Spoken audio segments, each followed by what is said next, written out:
endless skies.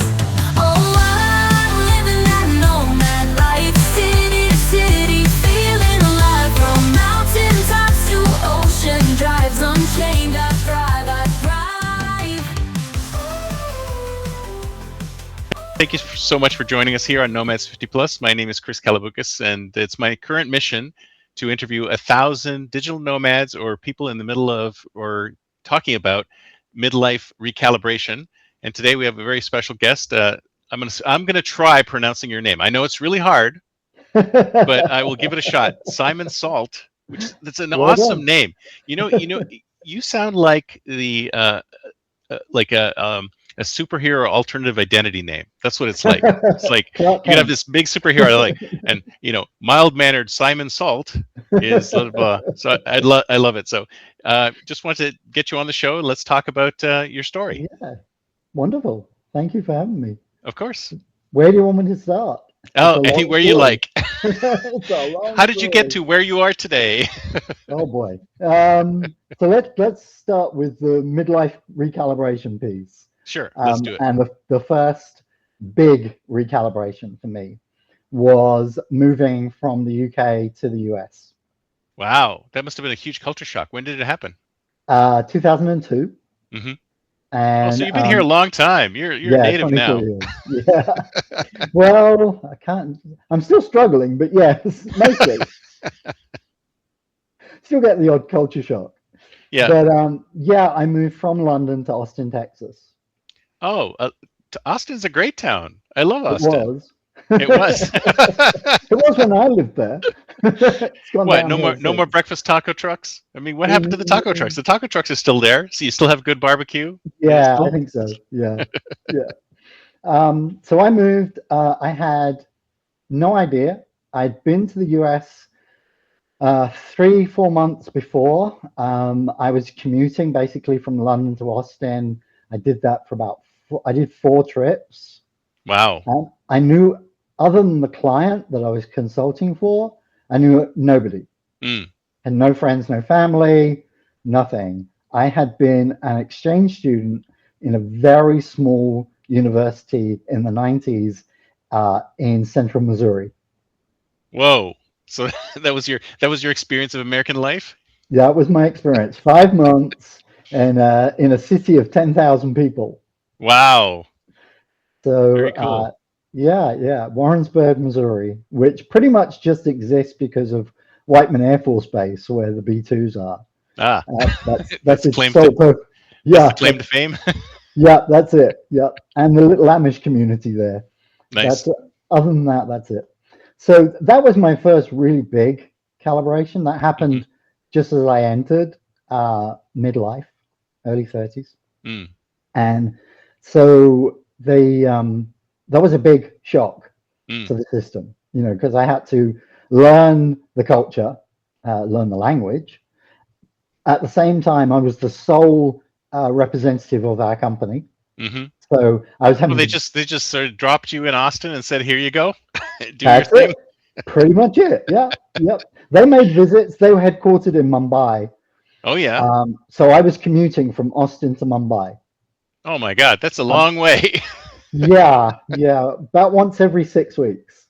Holy cow. Yeah. Over 5 years, I did 25 trips. Wow, you must be like super gold platinum, like a Million Mile Club sort of person now. You're really up there. All the airlines are like, please come with us. Here, have free stuff. Have free stuff. I went through that phase. Yeah, absolutely. Getting upgraded all the time, and which I was very thankful for on those long hauls. Oh yeah, it must be nuts. Yeah. Is that like it must be like a really?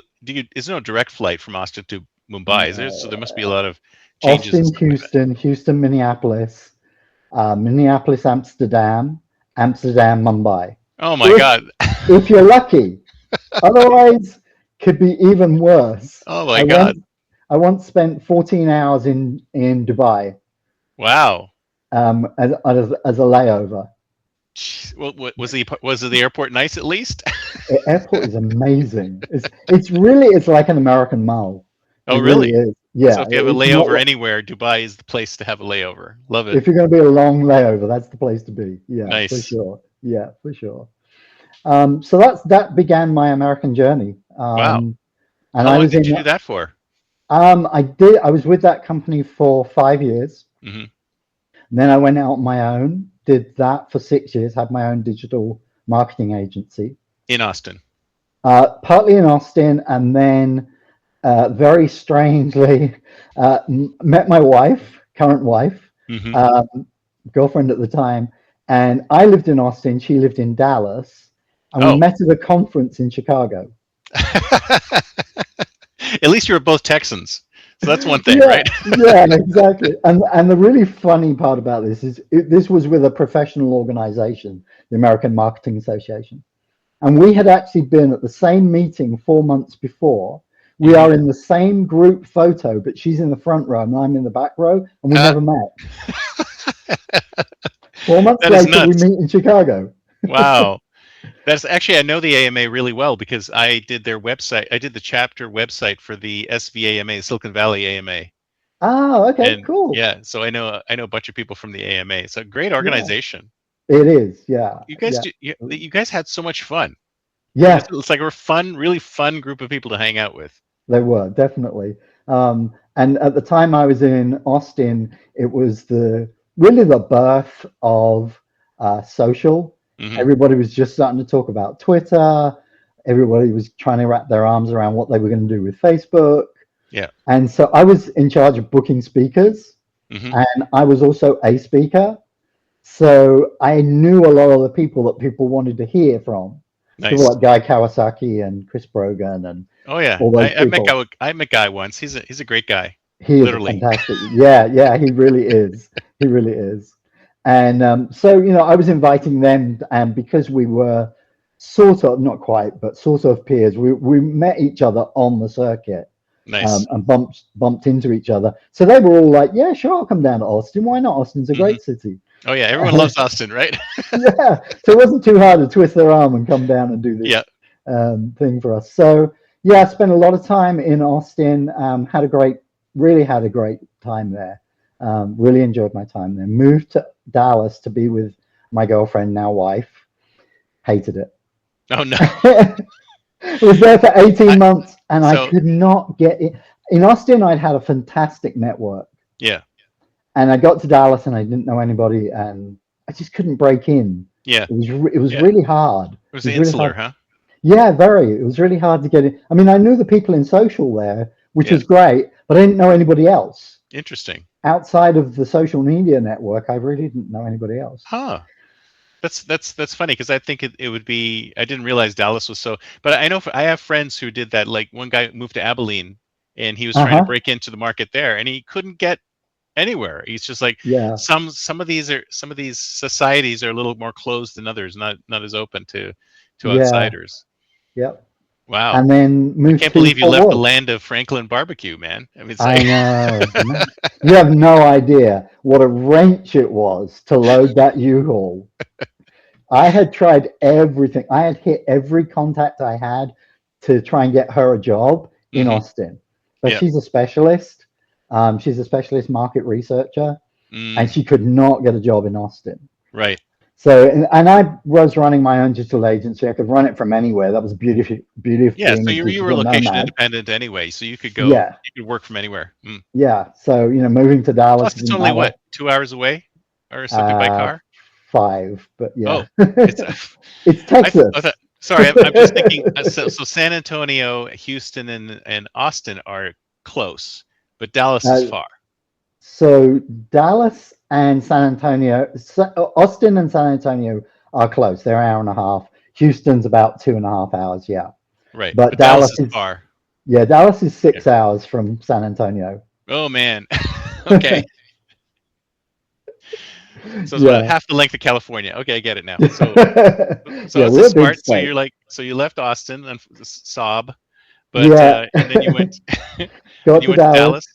and then we were there for 18 months. We moved to Fort Worth, which Oh was well, great. that's just across Loved the that river, isn't town. it? Yeah, well, the other side of the Metroplex, but yeah, it's about an hour away from where we lived in Dallas. We're What? It's that still, big? I oh thought you yeah, guys. I thought those were butted up against each other, Dallas and Fort Worth. So the Dallas-Fort Worth Metroplex is about 2 hours across Wow, that's from one huge. side to the other. Yeah, it's massive. It really is. Wow. So many cities involved in that Metroplex. Hmm. It's crazy. So Fort Worth is great. Cowtown, brilliant place. Mm. Lived right in the heart of Fort Worth in a loft. Restaurants downstairs, a Oh, cinema walkable across the street, oh man, great little taco shop right across the street. I love that. Phenomenal. Really was a great Texas experience. And so, like I said, we were there for 2 years. Then we went to Atlanta. Oh man, why you keep hopping around? Wife keeps changing her job. And as She's a specialist, popular. she has to find places specific to Well, she's what real she's doing. popular and Mm. she gets headhunted Ah, because okay, she's great, well known at what she does. So she excellent. gets. So we went to Atlanta. We were there for 5 years. Loved it. I Mm. pivoted away from digital marketing at that time, so I got burnt out, and I took up photography. Oh, really? And there's such a great arts community in Atlanta. So switching into photography was so easy. Easy. Such I've been a photographer for a long time, but never Hmm. professionally. Um, I was able to rent a studio. I was able to get in with local modeling agencies. So I started shooting fashion. Uh, Wow, it was great. It was fantastic. yeah, it was a really, really great city to live in. Traffic is horrendous. Oh, that's what I hear. Yeah, if you want to go anywhere, allow an hour. It doesn't matter Hmm. if it's 5 miles down the street, an hour. Yeah. If it's 20 miles, an hour. It doesn't matter. Wherever you're going is an hour away at least. So Wow. Sounds like here. yeah, it's crazy. It really is. But beautiful city, Mm. really, really. And you're not far from the mountains. You're not far from the coast. You've got a lot in Atlanta that's really, really cool. Nice. Yeah, it's a really Very good cool. city. Recommend it. And then we moved to San Antonio. Again, Oh, job back to move. Texas.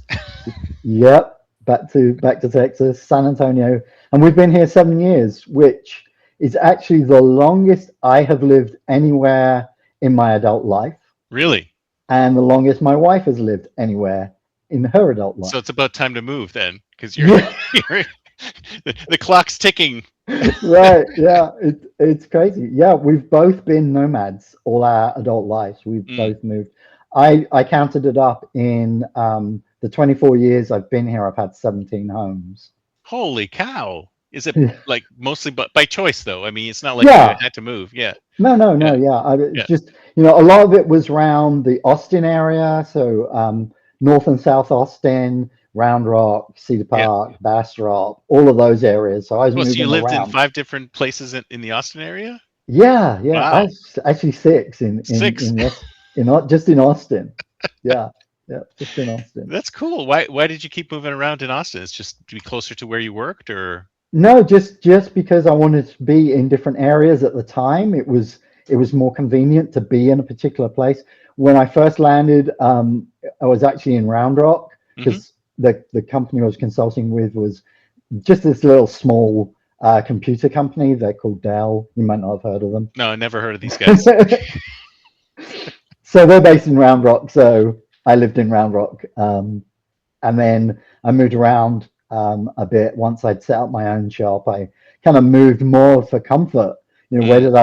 Where did I want to be? And eventually, I ended up in. I'm sure you've heard the slogan "Keep Austin Weird." Yes. So the part of Austin that actually is weird that comes from is South Austin, Yes. and I wanted to live there Of in course. the Everybody wants to weird live in part. South Austin, So just south of I the river moved, there, right? yeah, south of the river, I think I don't remember the zip code exactly, but everyone's like, "Oh, it's this. This is 78204. yeah. This is the zip code you want to live in." The O 04. Yeah, Yeah, it's not a zip code, it's a way of life. that's right. That's how they phrase it. Yeah. It's so yeah, that's why I moved.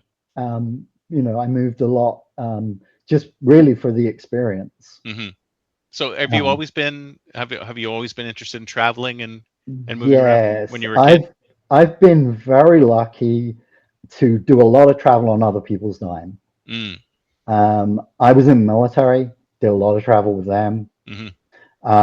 And then when I left the military, went into consulting with a couple of different companies and got to do most, at that time I was based in Scotland, got to do most of Western Europe, Wow. Cyprus, Oh, I've and always wanted to visit Cyprus. I haven't been there yet. beautiful, Yeah. really, really, really beautiful place. So I got to do a lot of that traveling, all on other people's time. Hmm. And then when I got to the States and I got onto the speaker circuit, I was traveling all the time. Mm. So, I mean, one of my craziest days was speaking at a conference, flying from Austin into New York, speaking the next day at a conference in the morning, getting on a plane that afternoon to fly to Victoria, British Columbia, Oh my God. The other side of the and then country. speaking in a conference the next morning. Wow. That was my craziest one. That's And that, nuts. I took a couple of days off and to experience Victoria, which was beautiful. It was a Oh great yeah, city. I love it. So Yeah, did you? Is that your? So you're not a speaker anymore. You just do photography now. yeah, just do the photography and writing, And what were you speaking on? I mean, with marketing. digital marketing? Yeah. Yeah, digital marketing. Yeah. So I wrote a couple of books on digital marketing with a focus on mobile. Hmm. Mobile was just becoming, companies were just starting to recognize that people weren't sitting at their computers looking at their websites, Right. and they were using them on their phone, and they Yeah. wanted apps, Yeah. and people were just kind of trying to catch up with that. So a lot of what I was doing was talking about that, and in my original focus was location based Mm. marketing. So this was at the time of things like Foursquare, when Foursquare was Oh very yes, I popular. remember Foursquare. It's too bad what happened to those guys. That was Yeah, a it great is. idea. Yeah, absolutely. They're still around. Oh yeah. Yeah, they're called something else now, but yeah, it's called something by Foursquare. Yeah. So they're still around. The other big one was Goala, and I remember them too. they got bought by Google and shut down, as Google is wont to do. That's the thing. It's kind of like it's a great example of how the innovators don't usually survive, but the fast followers who Right. pick up the idea and improve it then win, because the thing about the innovators is that they have to try and educate the public on what they are, what they're all about, right? People have to understand, what is Foursquare. I'm like, oh, I don't even know what that is. Right. Foursquare did the heavy lifting of getting people to understand location based services and things like that. Yeah. And then once they understood it, then other companies swoop in, they take up the market. Oh So yeah. that's why it never pays to be the innovator, even though you need the innovator Yeah, for to do sure. the first thing. But then Yeah. the fast follower is the one that makes all the money. Yeah. I mean, BlackBerry and Apple. Yeah, exactly. Or Yeah. Yahoo and Google or Alta Vista Yeah. and like a million other search engines Yeah. before Google. And then Google Yeah. came in and it's like, whoop, ate their lunch. But Yeah. Absolutely. Yeah. so you and I lived through the same type of stuff, I think. So Yeah. It was good times. I mean, now everybody takes location for granted. I mean, oh, it's just absolutely. part of life. Yeah. Giving your location to an app or your phone and your phone tracking everywhere you go. It's Yeah. just part of life, No, I was here at the time when being on the internet was novel. Right? Mm. They actually had an internet society, like a society of people who worked on the internet, and we had meetings and meetups and speakers and stuff like that. We had the Craig Newmark from Craigslist as the Oh speaker, yeah. and it was really interesting because at the time we were all thinking, oh, this is a huge deal, right? Of course, it was a huge deal, but then it became nothing. It just got baked into the foundation, just like Yeah. location-based stuff got baked into the foundation, and the Yeah. thing itself became infrastructure, and nobody talked about it Yeah. anymore. It wasn't really interesting. I know. Yeah. It's strange how that happens so much um, with technology. Yeah, It exactly. just becomes a utility. Yeah, and then AI, of course, is the thing today. So That'll we got be to talk baked about that in, later. and yeah, exactly. Well, AI does all the digital marketing now, right? So we don't have to do anything anymore. It's all like it's all like Hey, ChatGPT, market my product. Okay, here's a plan. Yeah. Yeah, here's your plan. Go execute this. That's right. And then of course you hand it over to Claude or somebody else who's got a bot, and they go Yeah. ahead and execute it. So it's kind of like, Right. you know, Exactly. Yeah, they will talk to each other and you don't actually have to do anything. exactly. So you're in San Antonio right now. I'm in San Antonio right now. Okay. Yeah. And And the you're still doing photography, or have you started into something else? stepped back a little bit this year to focus on the book. Mm-hmm. So I'm writing this book, The Quiet Transition, really aimed at men supporting their partners going through the menopause transition. Yeah, I'd love to hear more about that, because tell me how you got into that. Like, what's the story behind that? So 10 years ago, really, I'm being selfish, like a lot of writers. I'm writing for myself. Of course, And I'm writing for the you have me to of, start there and then go yeah, on from there. I'm writing for the me of 10 years ago Mm, when my wife, and this was the last big recalibration for me, mm-hmm, was when my wife entered perimenopause. mm. And that was such a huge change Really? in our lives. Yeah, absolutely. 10 years ago, there's not a lot of information for women now. I Mm. mean, I operate kind of in a bubble. And I've talked to other people about this. We're in this bubble, those of us who are really well informed. And this bubble is gradually growing, and more women are kind of being pulled into this bubble. And men are still looking outside and looking at the It's like, bubble and going, what is all this "Hey, about? I have no idea. can I come in?" And they're very much on the That's outside. just like a dark place I don't want to go, right? Right, right. It's very much they're stuck on the outside looking in, Yeah. and that's the point of the book. Well, 10 years ago there was nothing for me, and we went through, being very honest, and I've been honest and open about this. We went through 6 years of trauma, wow. of really not understanding what was happening to her. My approach was, it's your body. Why don't you understand what's happening to it? And Yeah, why it's can't like, you tell me? don't look at me. I can't do anything about it. Yeah. My wife does that to me sometimes. It's like we're at the doctor's office, and she's like, the doctor's asking her for her symptoms, and she looks at me, and I'm like, don't look at me. I don't know what your symptoms are. Tell Yeah. your doctor. Yeah, exactly. And we didn't know what these symptoms were. Well, I can So imagine. I mean, how do you know at the very beginning? You have you no idea what you don't. what the problem is. She's laying there awake at 3 a.m. in the morning. That's sleeplessness. Yeah. That's insomnia. You had a coffee too late in the day Yeah, before, or something like that. Yeah. exactly. Yeah. She's the temperature's too much in the bedroom. Oh, Mm. okay, we turn the thermostat down. Yeah. You're just a bit hot, it's Texas. Yeah.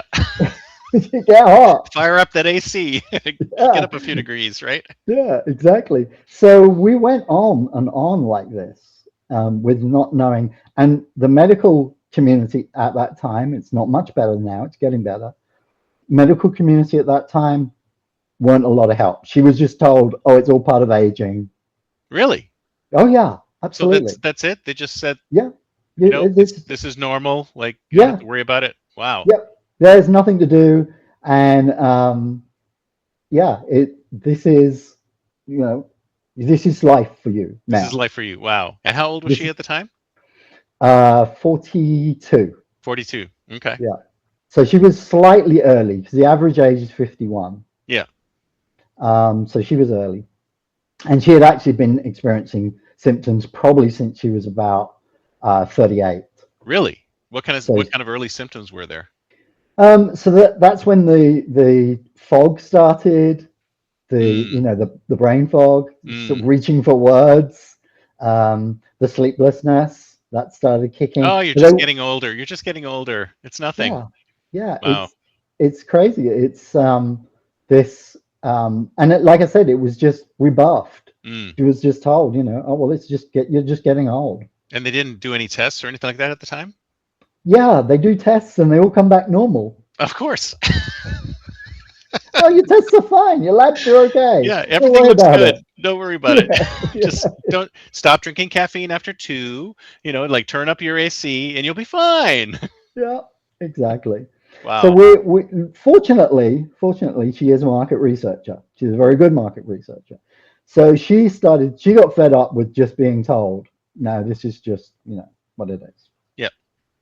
And she started to dig in.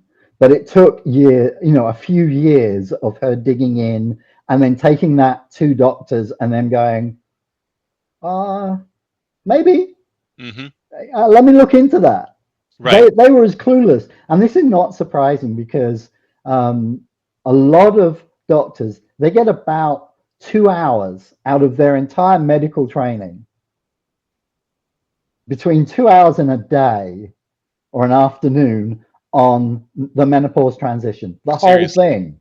The that's whole it. thing. From perimenopause through menopause to The postmenopause. 15 years of doctoring or whatever you need to do to get to that point, they only give you a couple of hours. A That's couple of terrible. hours, maybe half a day.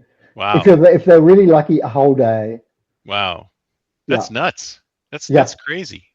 So for 51% of the population who will spend 40% of their life in this transition, Yeah.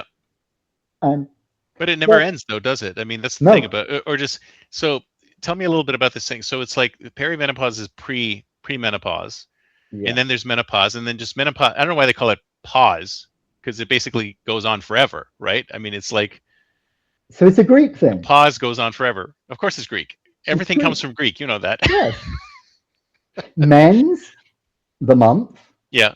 and the monthly cycle, pause, literally, Yeah. the stopping of the monthly cycle, Yeah. menopause. And it doesn't, but it lasts. It's a permanent condition after that point. So there's perimenopause comes before, and then Yeah. menopause occurs, and then menopause basically is lasts for the rest of your life. So yeah, so perimenopause lasts anywhere between 4 and 10 years. Wow, that's a long Menopause time. is one day. Mm. Oh, That's really? one day. So it's It one is, day, and then you're there from that point and on. then you're postmenopausal, and that Right. one day is 12 months after your last period, Ah, okay. Well, that's providing your hormones behave. right. Some women will experience that, but their hormones still make them perimenopausal Oh, even because after menopause has occurred. because their hormones still are fluctuating so wildly that they're not yet truly postmenopausal. But then they become postmenopausal, and that's until they die.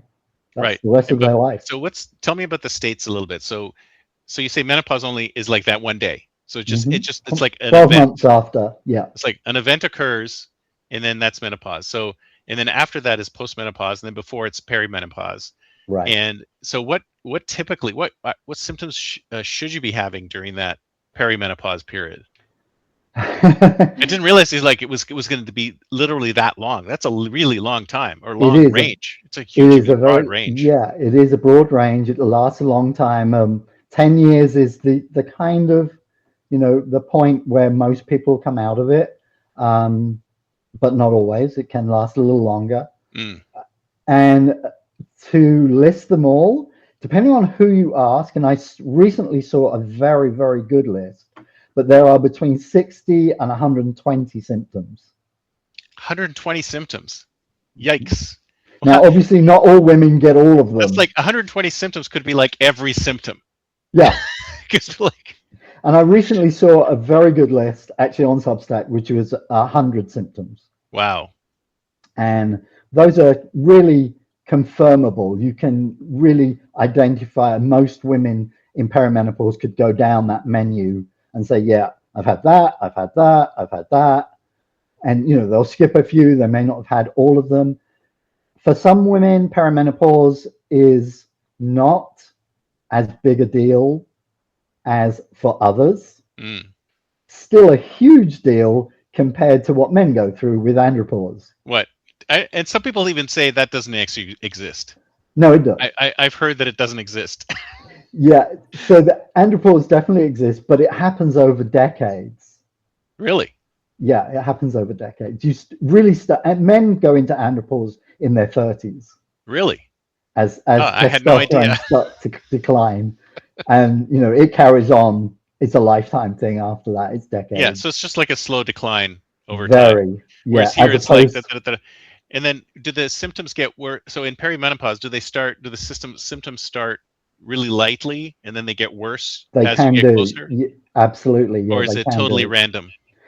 So it depends on how wide the fluctuation is in the hormones and which of the hormones are fluctuating the most. Right. So that's really because it's not a, oh, this one hormone does this. It's a cocktail Mm. of them doing these things, and it affects the entire body. It's not just, people tend to think of it, oh, it's a sex hormone, Right. and it isn't. No. These hormones are integrated throughout the body, and everywhere they are gets affected by their fluctuations. So hence the brain fog. Brain fog is a result of fluctuating hormones. It's not just a brain thing. It's because those hormones exist in the brain. So have they been able to like do a direct correlation between the hormone levels and the symptoms? Mostly, yeah. Mm. But there are treatments available, but those treatments aren't available to everybody. Definitely not to men, that's for sure. No. There are treatments for men. Oh, I bet. I'm sure there are more treatments for men than there are for women, but I was just going to say that. There are treatments for available for women. They're not available for every woman, and they are not suitable for everyone. Not everybody can just go on hormone replacement therapy and be good. Yeah. And it isn't a cure. Yeah. Because it's not a disease. Yeah. And unfortunately, it sometimes gets viewed that way. Oh, this will make you better. Mm. But what does it do? Does it just alleviate the symptoms, or does it balance the hormones? What exactly does it do? It balances the hormone. Yeah, so hormone replacement therapy is the idea of it is to balance, so to even out the peaks and the troughs. But in your case, you didn't even know that's what it was, right? Right. It was kind of like you were just like, okay, she's getting older. Yeah, it's like, I had no idea. we're both getting older. It's just fine. It's normal. Exactly. No difference. And then I was assuming the symptoms escalated at some point, or symptoms escalated. Her research got better.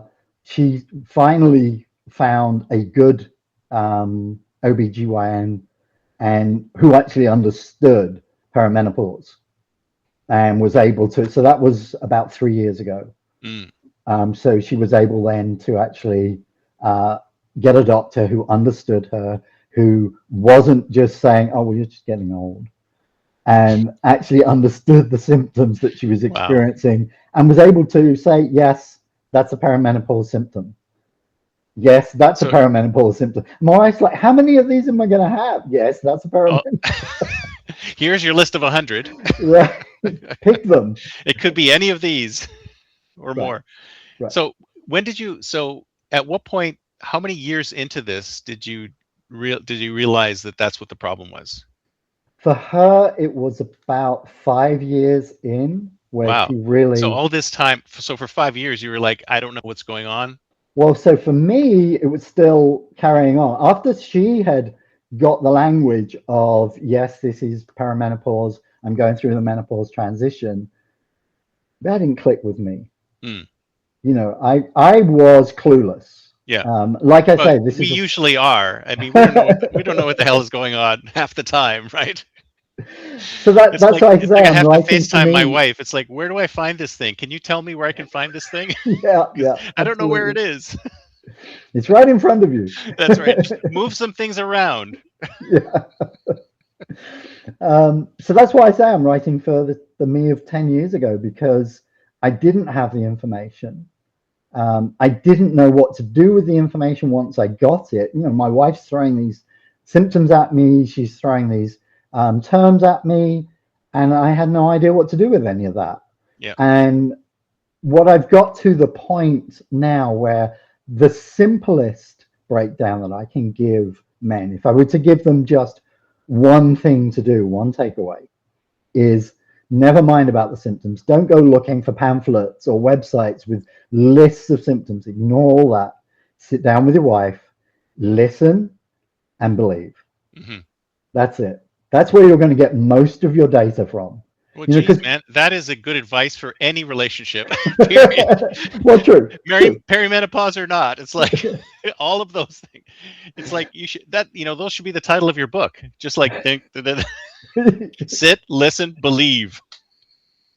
Yeah, I mean, it really is. I mean, I say it's that simple. It's not that simple, but the listening part is where you get the most information. Right. I'm pretty well read on the topic. I talk with a lot of experts as research for my book. I've talked with a lot of men about their lived experience. I've talked with women about their lived experience. So, like I said, I live in a bubble of perimenopause, menopause, and postmenopause. In fact, I'm now at the point where I'm sending my wife articles. And I don't know if you know this, but here, read this. Yeah. And I try and Like do it in I a read that like 10 days ago. non-mansplaining way. Yeah, because then it's that fine line of, am I mansplaining her own conditions to That's her? right. So I like try and avoid these things. And Yeah. some of the things I send to her, she's like, I had no idea. I had Wow. no idea That's good. that existed. Yeah. That's good. And that's thanks to the people that I'm talking with, and even people that I've encountered on Substack, where I've read something and gone, I didn't know that. I wonder if my wife knows that. And I'll ask her, do you know this? No. Okay, let me send you this article. Interesting. And it's funny because when I'm just thinking back from when my wife went through it as well. And the funny thing is that I cannot remember any of these symptoms, her having any of these symptoms. And she probably did have some of them, but I mean, I guess it really depends on the person whether or not they're going to be severe or not severe, or whether you can chalk them up to something else. Because I think that's what ends up happening is that, especially when you're like so many years ahead of where you expect it to be, because you said the average age is like 51 or something like that, right? So if you're in your early 40s and you're experiencing things like this, of course you're going to throw it off because you go, I am too young to go through menopause. That's crazy. Like that could never happen to me now. But it's entirely possible that some of these symptoms that you've been having, but like you said, I mean, I think like you're saying is it could be mild. It could be so mild that you can't even really tell. Right. Or it could be severe. It's so severe that you go, okay, this has got to be something. Right. And some of the manifestations aren't just the things that you tend to think of, like hot flashes and brain fog and things like that. For example, one of the things that my wife went through was hip pain. Interesting. She couldn't sleep at night because her hip hurt and she couldn't sleep on that side of her body. Her hip hurt. And it took a while, to put that with perimenopause. No, really? I've just got a bad hip. No, wow. It's a symptom of perimenopause. Aching bones, aching joints. It's a perimenopause symptom. That's really interesting because you could conceivably go off and go, well, I have RA, or I have this, or I have that, and if it's actually connected to that, then it's actually not as serious because it's going to pass eventually. Right. Right. Yeah. Wow, and it's it does impact all stages of their life. Oh yeah. Everything that they're doing. And one of the areas that I'm trying to work on now is the corporate world, because male leaders who are leading women and are probably of that age where their own partners are in this stage of life, and they're leading women who are in that stage of life, and they're not making the connection. So yes, this is happening at home. What's that got to do with work? Yeah. And there's a big disconnect. Well, is there any way to know, though, that something is connected to that? Or is it more of a symptomatic thing? It's kind of like, so for example, you could be diagnosed with RA, but it could be symptomatic, right? So you could be tested for RA and the labs come up clean, but you have all the symptoms of RA. Right. So would you say that this works in the same way, or can you test and go, oh, look, hormone levels are out of whack.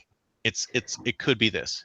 So problem with hormone tests, labs, is they're taken at one point in a day. And that's why they can often come back normal.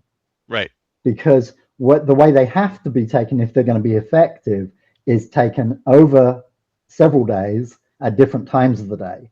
Right. And then you get a panel back that actually can show something. But if the doctor just says, oh yeah, we'll order you some labs, that's that tiny little snapshot, that window that tells them, oh yeah, your labs are all good.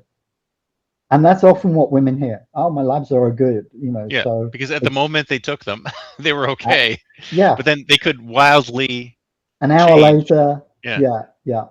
And this is where, like I said, in the workplace, it's Japan is a phenomenal example of this, where they actually respect the perimenopause transition, Oh, nice.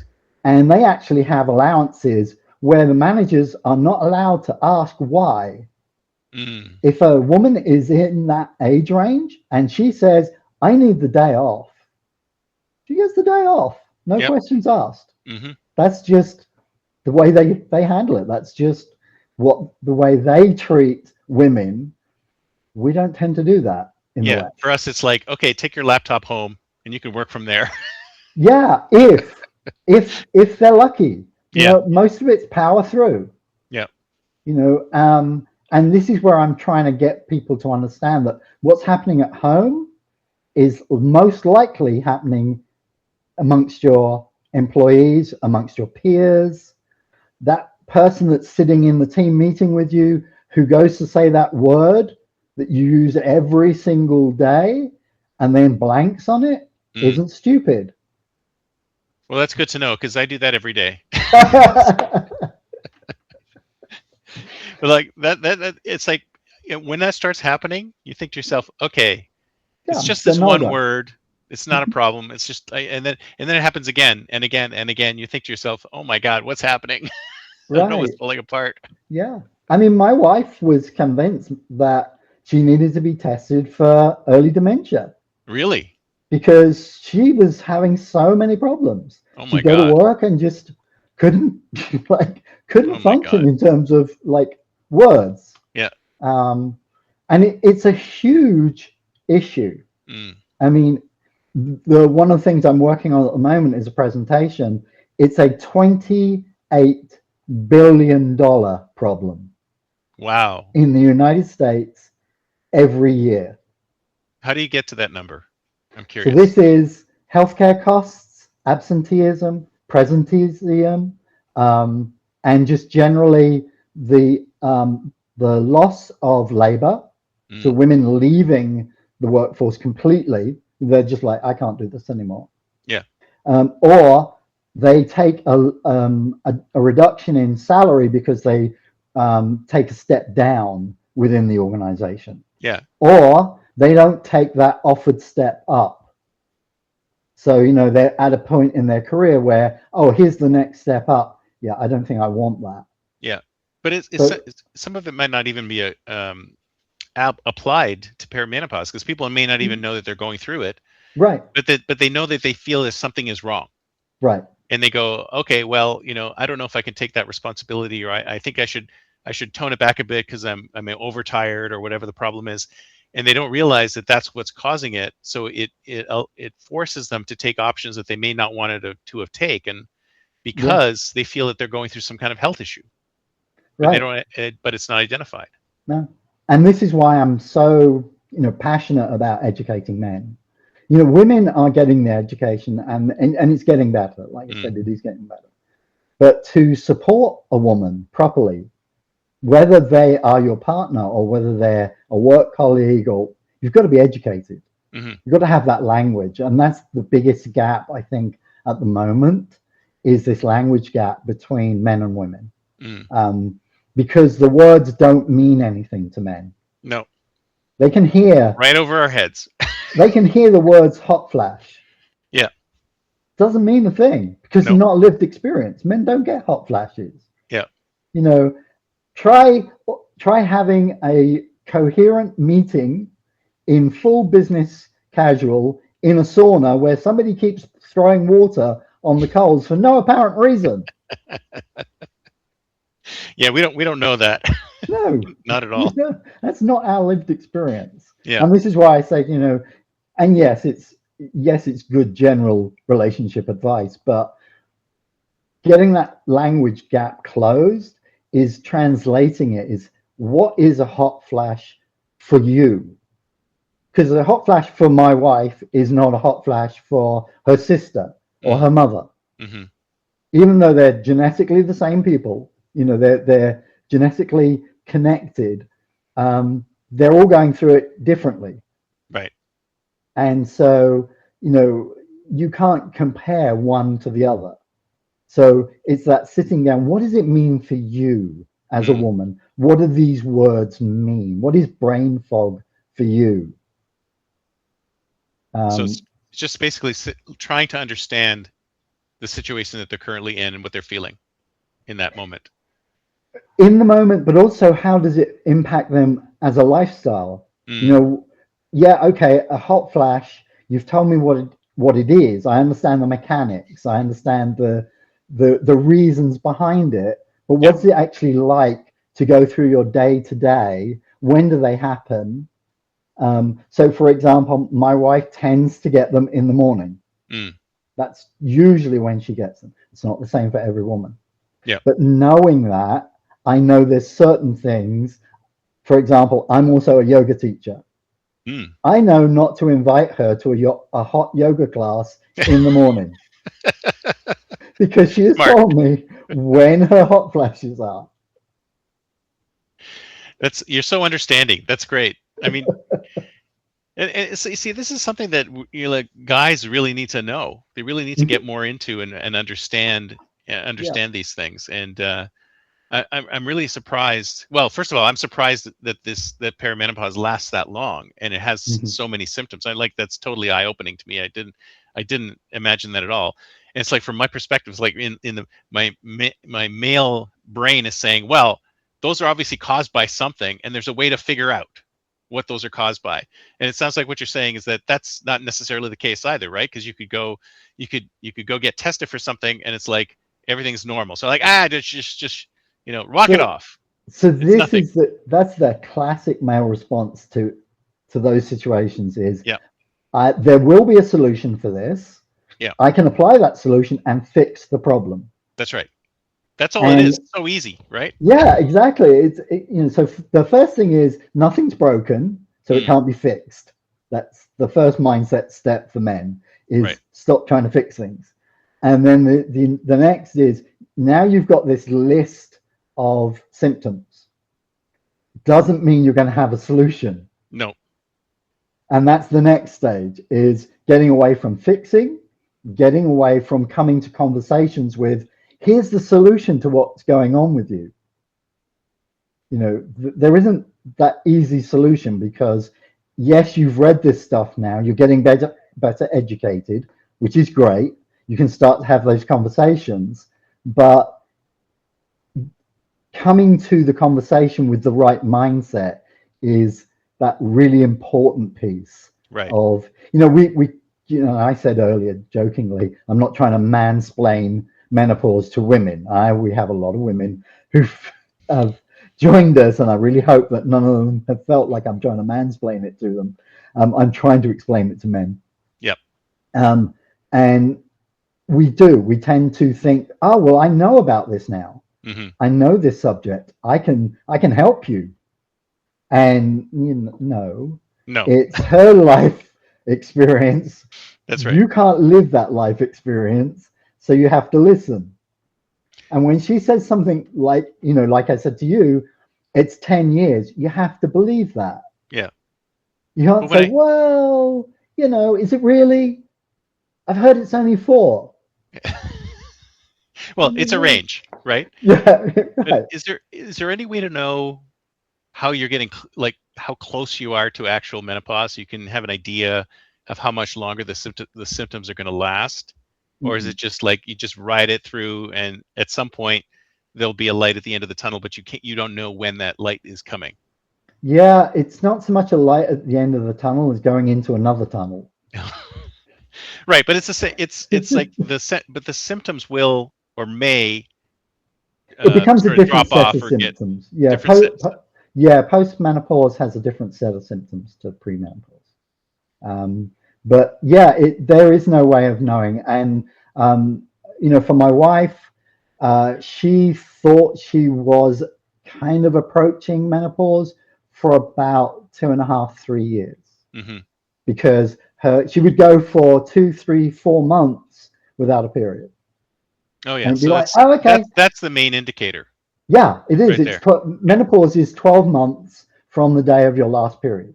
Right. That's how it's counted. So you go 3, 4, 5, 9 months. You're like, hey, this is good. It's getting We're there, close. we're getting there, and then you have another period, Ah. and then the clock restarts. So now you've got to wait so you've already gone this 9 month period. Now the clock resets. Now you've got to wait another 12, and maybe again you go 6, 8, 11 months, So it's and you so have a period, yeah. and the clock restarts. Yeah. But is it? And But I'm assuming there's situations where you go even 12 months and then have a period after that, because right, I'm assuming everybody's body is different. So absolutely. there could be any kind of thing. Absolutely. Yeah. Yeah, absolutely. My wife's grandmother was a very interesting case of this. She was still having hot flashes in her 80s. Wow. So it just goes on. So she was, 40 years ish, 30 years ish postmenopausal, and still having symptoms. Yeah. And So, I'm assuming that once you get to that age, and I think my wife was actually asking about HRT, but the doctor said it's too late for you. You didn't start early enough, and now it's too late for you to get on it now. But apparently, uh, there's a lot of people that would disagree with that, doctor. can you find me another doctor? I don't think we have time to go into that, but yeah, there's a lot of people that would Really? disagree with that, Because doctor. so tell me, how much do you know about HRT then? What it Um, does? so I mean, a reasonable amount. I'm not on it, so I can't, No. I can't speak to it. There is, there is hormone replacement for men, Hmm. but it's not anywhere like the hormone replacement for women. Oh It's yeah, I not used to work with a as guy who had come complex. into the office right after he got the shot, and he's like, "Oh, I feel real good, man. I'm gonna lift weights and blah blah blah." And I'm like, "Okay, chill, dude." Yeah, absolutely. No, I mean, no, that like I said, it's an individual case. Every Mm, woman is different, and therefore, HRT, if it's actually suitable for HRT, not every woman is a good candidate for mm, HRT. But even if they are, the pathway, is it going to be oral? Is it going to be a patch? Is it going to be a bioidentical pellet? There's lots of different pathways for it to be administered. Is it a cream? yeah, So you can't really just say HRT. right. It's a blanket term for a range of treatments that are available to some women at certain ages, and there is literature that says you're not too late Mm. to So there start. are so you see that, but it's still sort of like we don't know what it's going to do, because it doesn't necessarily solve your problems, right? It doesn't Right. necessarily There's not a reduce solution. the Yeah, symptoms. Yeah. that's the thing, and I try and bring this back all the time. It isn't a cure Mm. because it's not a But disease. we're guys. We need to find cures. We need to solve things. We need to build that furniture. We need to fix that carburetor. We need to make sure that this is done, right? We can't just leave things Yeah, you dangling can't like have it that. just It's got out to be there. complete. It's got to be It can't fixed. be vague. No, it can't. It can't be vague. It's got to have an end point. And Exactly. unfortunately, that whole transition does not have an end point, Mm. other than the obvious end point for all of us. Right. But other than that, there is no end point. It's like I said, it can start as early as the mid-30s, and it runs for the rest of their life. Yeah. Outside of HRTs, are there any other treatments that can help? So yes, but the focus for a lot of people is still HRT. Mm.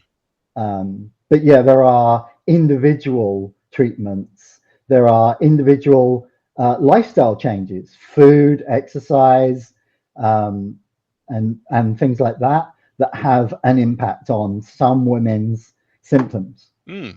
What about yoga or acupuncture or any of those? Yeah, I've never heard of anybody's symptoms being helped, and I'm a yoga teacher, other than the mental distraction during the 1 hour of a class. Right. I do have perimenopausal women in my class. We I teach in two different studios. The main studio I teach in is not a hot studio, but it gets hot in the summer because it's I Texas. bet. You're So in they San tend to be Antonio, at the man. back of the room where the AC is. Hmm. And we know why. That's fine. And I try and cater to them. If it's solely them in the class, if I have a class full of Just turn it up. perimenopausal women, then I'm not going to do a really frantic class that's going to raise the temperature of the room Right. that the AC won't cope with. Yeah. So Very cool. Very cool. So, if someone, so you are writing all of this out on, sorry, Quiet Transition? Is that the the quiet transition, Quiet yeah, on Transition? Substack, yeah. And so do you like, do you do articles? Do you coach? I mean, what else? What do you do? Like, how does your practice Yeah, fill out? so at the moment I'm writing articles. I put out one a week on this particular topic. I do a Hmm. roundup on Friday of other people who are writing in this space because there's a lot of information out there to be had. So I try and pull together a Friday post called the Midlife Brief, and I split it into menopause specific posts and then some more generic midlife posts Hmm. because the two things tend to go hand in hand. And then, yeah, I'm just starting to reach out to organizations to do coaching. Like I said, because it's such an underlooked area. In the UK, it's not. It's a hugely different market there. Really? They actually have a menopause manifesto, which major companies have signed on to. Wow. So you should To pattern what you're doing after that. Yeah, so that's what I'm trying to. There's nothing equivalent in the US Mm. where major companies are saying, yes, this is an issue to us, even though it's a $28 billion problem. Yeah. Yeah. Nobody's trying to solve for that problem. Yeah. Because they And don't see it. They don't no, see they it. don't. They think it's invisible. It's Yeah, interesting because so I'm assuming that there's also coaching for the perimenopausal women. So there are oh yeah, coaches for, and then yeah. so it's like AA and Al-Anon, right? So it's like the Al-Anon. Al-Anon is for men. It's like how to deal with the symptoms in your partner. So Right. that's really And cool. yeah, absolutely. I mean, that's my focus is more less how to deal and more how to support. Mm. Because there's lots of things that men can do to make their partner's lives easier. And the first, the most obvious is space. Mm. That's the hardest one for men. Again, coming back to this fixing solution based mindset, they want to do something. Of And course. sometimes the woman just doesn't need you to do anything. That Leave reminds me me be. of Men Are from Mars, Women Are from Venus. Remember that book? Did you read that? Right. Yeah. And it's like, sometimes women just want to talk and they don't necessarily need to get a solution, whereas guys we're always going after the solution. Yeah. So we have to think about the right way of supporting them. Yeah, Yeah. absolutely. And I think, like I said, if I would sum it up, is definitely get educated, learn the symptoms, learn things like that. But the biggest thing you can do is sit down and listen and Mhm. believe. That's That's right. Sit, listen, believe. That's the title for your next book, right? yes. Or if you don't use it for your next book, maybe you can use it for an all-around self-help book on, relationships, right? Yeah, sit, listen, and believe. I love it. Well, thank you so much. So if somebody wants to get in touch with you, what's the best way? Through Substack. That's the Through Substack? easiest way. Yeah, Okay, yeah. DM great. me on on Substack, and I'm happy to talk to people. Excellent. Well, I'll put all the links in the show notes below so people can go directly to you. So thank you Thank so you. much. It's been great. Thank you, Very Chris. informative. I was like, you opened my eyes to a lot of things. I had no idea. I had no idea.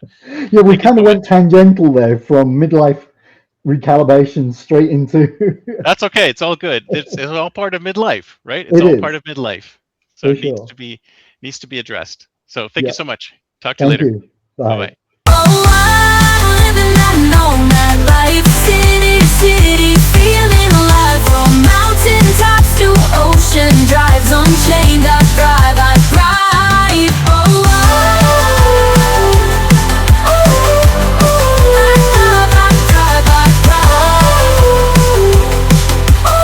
Oh, I thrive, I thrive.